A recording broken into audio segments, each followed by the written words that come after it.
Hey, Birth Warrior. Welcome to another episode of the Preparing for Pregnancy After Loss podcast. This is your host, Natalie Facey, and I'm so happy and grateful to be with you for another episode. I've been on a little hiatus, but we're back. We're here. And I actually recorded a totally different one that was on my heart. What I want to spend today's episode focusing on, though, is how to honor your partner. If your partner identifies as a father, like how to honor your partner on Father's Day. And I will share a bit about just how to tend to your own emotions.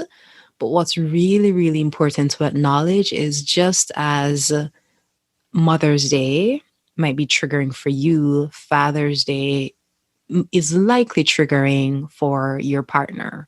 Father's Day likely brings up, heavy emotions and memories for your partner. And so just as I want to support you in nurturing your emotions and really creating safety around your emotions, I would like to also support you in supporting your partner in doing the same, in creating a loving space for your partner and really honoring your partner's role as a father, regardless of what your pregnancy journey has looked like. Right? So just as you get to acknowledge yourself as a mother, even if you've had loss, like you get to honor your partner as a father, right? Just the same. And what I've noticed with men is that they tend to lean more towards, oh no, like I'm okay, I'm good. And from my observation, I think that they see themselves as the protector. And so they will always hold back whatever emotions they're experiencing. They'll always hold back whatever pain they might be going through, emotional pain they might be going through, because they're wanting to tend to your needs, right? So they might not want you to see them in pain because they consider themselves as your protector. Like they should be protecting you. They should be supporting you in not experiencing pain. So they will not show what pain they're going through because they're not going to add any pain to your pain. I hope that makes sense. Maybe you've already noticed it, or maybe just my sharing this might help you to be more aware of it. But this is what I've observed. And so maybe it's the same case for you, or maybe it's different. A couple of things that we'll go through today. I mentioned that I'll share tips around honoring your partner. I will share tips around just creating space for the emotions that might come up for you. And what else? Oh, yes. I wrote a piece for my husband 2 years ago. So I have it in front of me. I wrote this on June 17th, which might have been the morning of Father's Day. I would have to actually check the calendar to confirm. But I wrote this 3 years ago. Oh, my Lord. Time is just flying. 3 years ago.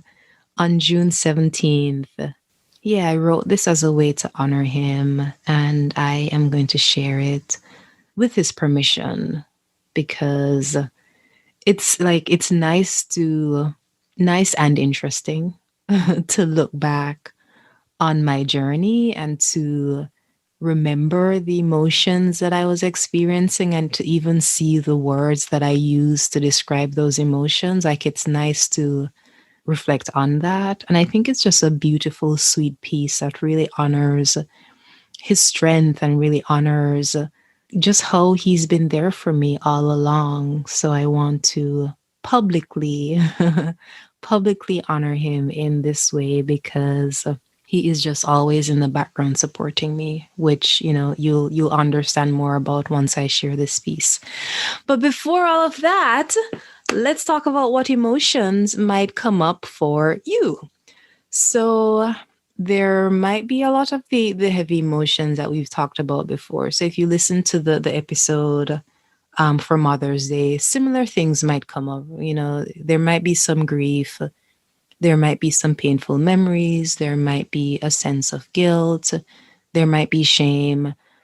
And not that any of the dialogue that goes in your mind, not that those things are true, but it might just be the story that you're holding, right? So one story could be that you are preventing your partner from experiencing fatherhood, right? That could be a story. There could be stories about your body not being what it should be, or your body not working, or your body being broken. I'm just saying all of this because it might come up. So just know that those things might come up on Sunday, right? They might come up. It's okay that they come up. It's a part of the healing that is always going to be ongoing. But what I really want you to do is to create safety around yourself and safety around your emotions. And so if you feel as though you need to mostly be alone, like if you feel as though you don't want to be in a public setting, then definitely give yourself the permission to not be in a public setting. If you have to be in a public setting, like if you're invited to some family gathering, then also give yourself the permission to excuse yourself when you need to. So if you need to excuse yourself to go to the bathroom and like have a little cry, give yourself the permission to do that. If you need to have a friend on standby who can like pull you out of that situation, if you need to be pulled out of it, then have your friend on standby, the person who calls you because there is an emergency or whatever. Just create around yourself what you need for safety, right? And be present to your emotions in the sense that as you notice emotions coming up leading up to the day, begin to practice these release techniques around them. So movement is a good one, journaling is a good one. If you enjoy singing, you can sing yourself songs that bring you comfort, anything that helps to begin to release the emotions as they're coming up. Because what tends to happen is that we sort of just like keep them inside and they build up, and eventually something happens on the day that feels like it's sort of like at the top, right? Like the summit of the emotions, and you might feel as though you're exploding or crumbling, but it feels like there is some breakdown that happens. And if you begin to be present to what's coming up, if you begin to acknowledge what's coming up and start releasing the heaviness of what's coming up, then by the time you get to Father's Day, then it doesn't feel as heavy or intense in your system. Right. So you can go for a jog, you can put on music and dance. If it's anger, you can do some pillow beating. But whatever it is, acknowledge what that is and start to release that. Okay. So that's for you. And the reason why I wanted to start with what's for you is because this day means creating space for your partner. This day means honoring your partner in the way that you can.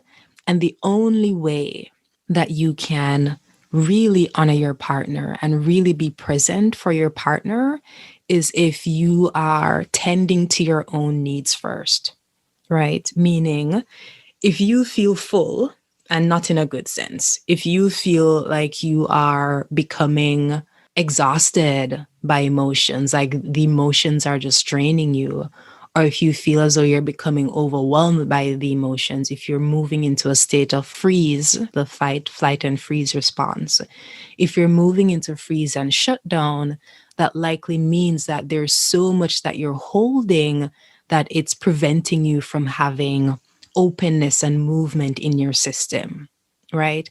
And the way to get to a state of openness and movement, which is the ideal state that you want to be in to show up for your partner, is handling your own needs first. Because if your needs aren't handled, you can't show up for anyone else, right? If your needs aren't taken care of, you cannot be present for anyone else. So a part of what I talk about and teach so much is taking care of yourself, because you are expected to care for others. So yes, do that first. And then second, for your partner, there are different ways that you can honor your partner. And like I said before, your partner might be like, I'm totally cool. We don't need to celebrate Father's Day. I am not necessarily using the language celebrate because you really don't have to celebrate Father's Day. But I would encourage you to honor your partner in some way, because if you consider your partner to be a father, just like you consider yourself to be a mother, I would encourage you to honor your partner in some way, even if they're like, no, I'm good. We don't need to do that. That's not necessary. Do something. Do something because they know it's Father's Day. And if they don't know, I was about to make a joke. If they don't remember that it's actually Father's Day, if they're not as attentive to the calendar as you are, then on Father's Day, they will remember, right? Because they will see something on social media or they will see something. If they're watching TV, they're definitely already seen promotions for Father's Day, but they will likely remember on Father's Day that it is Father's Day, right? Which means that some things might come up for them. And that's okay. It's not about the emotions not being there. The emotions aren't bad. The emotions aren't like, the culprits. It's all about how do we respond to the emotions? How do we move through the emotions? So I think one way to support your partner on Father's Day is actually to make it something pleasant, make it a day that's pleasant for them. And there are different ways that you can do that. I would start with what their love language is. Let me see if I can remember I can't remember the name of the author. Is it Gary something? There is a book called The Five Love Languages. And you can also just Google to find the website for the five love languages to have a sense of what they are. But I'll share now what they are. So one is words of affirmation, acts of service, physical touch, gifts, and quality time. And if you've never heard of these before, it's like, how do you engage with your partner or interact with your partner so that they feel loved? Because we respond to things in different ways, right? So your partner might really appreciate when you say something that affirms them, when you say something kind that acknowledges what they're doing. They consider that to be your way of showing them love. If you try to spend quality time with them, that might not be their love language. Like, what if they actually like to spend time on their own? This is just an example that I'm making up, right? But quality time might not be your partner's love language. They might prefer when you just say nice things to them, when you say affirming, encouraging words to them. Your partner might prefer physical touch, like being caressed and being hugged over getting a gift. So understanding what your partner's love language is a good first step to finding something or to deciding what to do on Sunday that they'll appreciate. You don't have to go crazy trying to plan something elaborate or do something super, super special. Just do something nice. Just do something that you think they'll appreciate, right? It can be so simple. It can be ordering food and sitting and watching something on a streaming service that you think they'll enjoy, right? You and your partner might have very different viewing preferences. So this time you can just watch something that you know that they'll like, or you let them choose, right? If they want to have a beer, you can get beer, whatever. You can just make it a nice, quiet evening for your partner. If you think that's what they'll actually like, you can make their favorite meal for breakfast. If you think that they would like to be out with other people, like you can plan a get together. You decide what it is based on what you know that your partner's preference is. You can buy something if you think that if receiving gifts is one of their love languages. The entire point is that if possible, then do find a way to honor the day for them even if they're like, no, I'm actually good. Even if they're like, no, that's not necessary. Right? You can write them a letter. So I love writing. And so I've written a lot of things for my husband, which, I'll share one of the things that I wrote 2 years ago, and he really appreciated it. He really appreciated it. So it can be something small and something simple, but just something that honors the day for them. Okay. And know that just as grief comes up for us, whether it's on Mother's Day or on Father's Day, grief comes up for them as well. And so you don't even have to plan anything, prepare anything special. You don't even have to do anything. It could just be acknowledging that you know that this day brings up memories. You know that this day is difficult, and just like lie down in a long, warm, beautiful cuddle, and that's it. Like there are no more words that have to be spoken. Just like hugging your partner, having a nice long cuddle, if your partner is into physical touch. Yes, so I hope that's all helpful. You will come up with much better examples for honoring your partner, much better examples than I ever can, because you know your partner, right? You know them. But just try to make the experience one that, uh, when did I talk about this? It might have been within the birthwork community, but I talked about the fact that when these days come up, like holidays and these special occasions, when they come up and we know that it might be triggering or there might be a lot of heavy emotions, it's just about surrounding it with love, right? Surrounding this experience with love and care.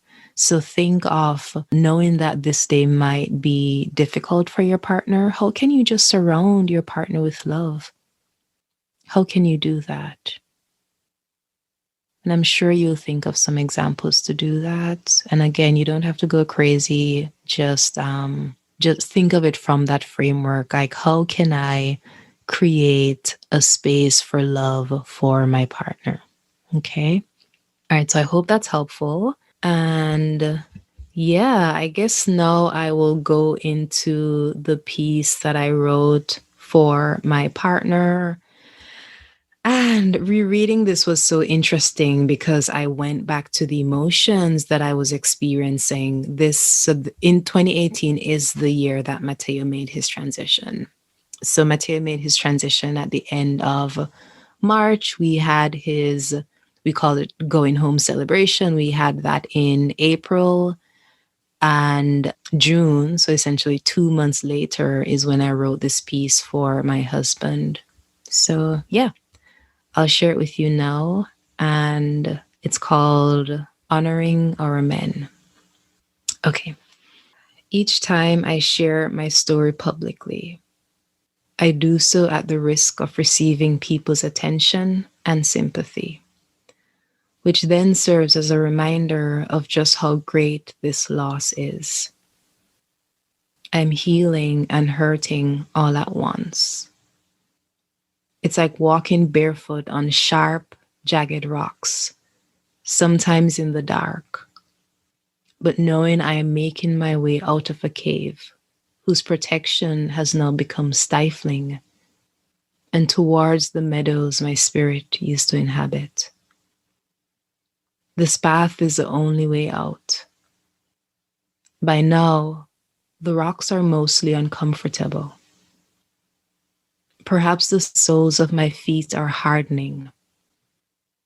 There are days, however, when the rocks separate from under me so that I fall to my knees screaming out. On those days, my husband Jose is always there to pull me up. We are making our way out of this cave together. I can't imagine what you're feeling, he once said, because it was your body that carried the baby. You went through the pain of giving birth to him. My husband, along with the rest of the world, assumes that the mother or birthing person who loses a child feels more pain and therefore requires more sympathy and attention than the father or co-parent does. We've shared with each other what the experience was for us to have our baby born prematurely, to spend 6 grueling weeks with him in the NICU, and to have the future we planned for him and ourselves end quickly and painfully. My husband said it felt like someone had stabbed him in his chest with a dagger, then twisted it. And in responding to an email in which someone asked how he was doing, he wrote that it felt like being run over by a truck over and over again. I heard his words but could not bring myself to feel them. They seemed like a kind of torture my body wouldn't bear. I don't know whose pain is greater. I also know that that does not matter. We're both hurting and grieving. We're both making our way out of this cave. This man whose love I've shared for the past 10 years, and perhaps lifetimes before, is able to create space for my pain while working through his.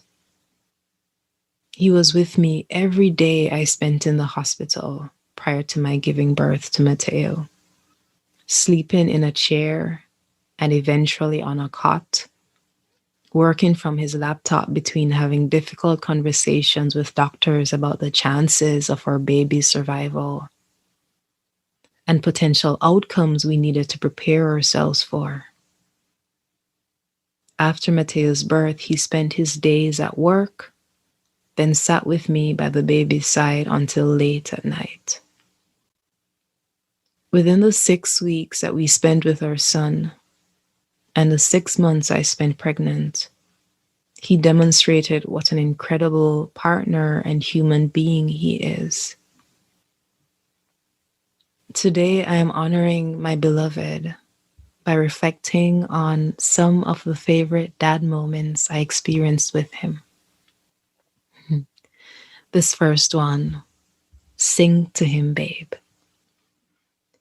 Seeing my baby in a glass box made me feel useless. I didn't know how to help him, and I avoided touching him for fear that he was too delicate. I looked to the medical team to get him better as soon as possible so my husband and I could take him home. As we learned more about ways NICU parents can bond with and help their babies heal, I began singing to him, but never when the nurses were there, as I was too self-conscious. It turns out that when the nurses were doing his blood work and his care, that was exactly when Mateo needed to be comforted. He'd grimace and push the nurse's hands away in rebellion. I wanted so badly to soothe him, but couldn't bring myself to open my mouth. Sing to him, babe, my husband said. He likes to hear your voice. I began singing to him, putting my head as close as I could to his. I sang to him every day. I even made up songs. I rubbed his head and watched him fall asleep on some days. Then I'd pull my hands out of his incubator and quietly close the small doors. And in those moments, I felt as though I was truly a mother and that my child could truly experience my love. The Cat in the Hat. One of the books we read most to Mateo was The Cat in the Hat. I bought the bilingual English-Spanish version, so he'd grow up hearing both languages. Jose and I would read to him by the side of his incubator, pausing to watch in delight as Mateo responded by kicking his feet and flailing his hands around. We decided it was his favorite book. During Mateos' ceremony, my sweet husband read the first few pages of the book to him one last time. Our family and friends in the room cried and laughed all throughout it. While Mateo's white lace covered box that now held his small body stood in the front of the room, I imagined he'd be kicking his feet and flailing his hands at the sound of his father's voice. And this third one, we'll go through this together. After Mateo passed away, his nurse, my aunt, and my husband cleaned him up. The nurse then swaddled him and found us a room where we could spend the last moments with him before they had to take his body away. His tiny face between the blanket was perfect. I pressed my cheek on his forehead. It was cold. I kept staring at him, hoping that he'd start breathing again, but he never did. It was then that I looked up at my husband with tears clouding my eyes and said, "I don't know if I can survive this one." His response, "You will. We'll go through this together." I saw the certainty in his eyes and knew for sure that I'd be okay because I had him. And he kept his promise. He worked from home a few days per week so I wouldn't feel alone during the rest of my maternity leave. When I decided to donate the milk I had been storing at the NICU, I asked him to accompany me to pick it up. I could see the discomfort in his body from being there, but he stayed right by my side, just the same. The weekend before heading back to work, I asked, "What if I become emotional?" "Do you want me to come with you?" He turned sane. "Really? Okay," I responded, grinning, and suddenly feeling strong again. I felt like it was the first day of school when we walked into my office and to my desk. I've been hearing people use the words resilient, strong, and vulnerable to describe me. I'm learning that I have the courage to show up this way because of the man who has my back, who pulls me up when I fall, or sits with me to tend to my wounds. Early last month, I had the honor of facilitating a ceremony for a baby who transitioned at 4 months gestational age. It was in the same room that Mateos' ceremony was held. I can still picture the deep sorrow in the father's eyes as he held the urn with his baby's ashes. "Take care of each other," I said to him and the baby's mother. "You need each other to go through this." I wanted him to know that I saw him just as I saw his partner. In a time where so much attention, and rightfully so, is being placed on women and birthing people, let us acknowledge the men or the partners who are by their side, who have their backs, and who stand and hold space for them. We're all making our way out of this cave together. So this is in honor of my husband, Jose Madera. Happy Father's Day to you, my love. Thank you for showing up as a king, a protector, and my dear friend. I love you, and I'm so grateful to have you in my life.